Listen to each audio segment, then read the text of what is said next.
Like, for example, what are your thoughts on this idea that critiquing America is patriotic?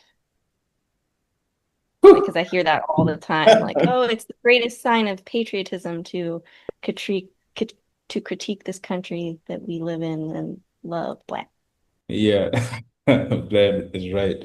I think what they mean is they're wrapping up this type of nationalist myth that there is a democratic society, and so being self-critical is what separates this American exceptionalism.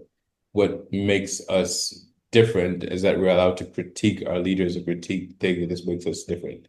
Of course, a critique of the America would not does not mean a critique of American policies or domestic policies.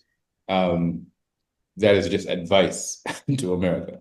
A critique of America would involve putting the entire state into question. That is the critique of America, and no one is cool with that.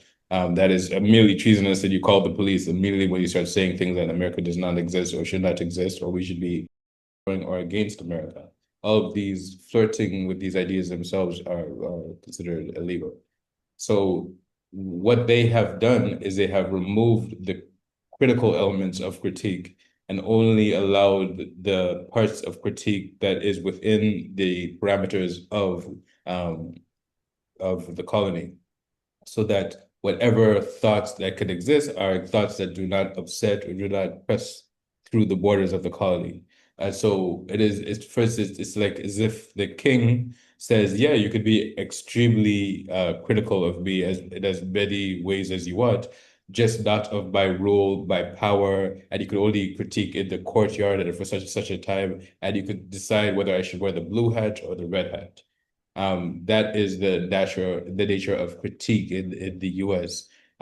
Whereas if it was really about critique, it would be not even upsetting to question whether this entire republic or this entire imposed colony is worth the keeping. It would be as if the king was really interested in critique, then the king would ask, "Should I be king?"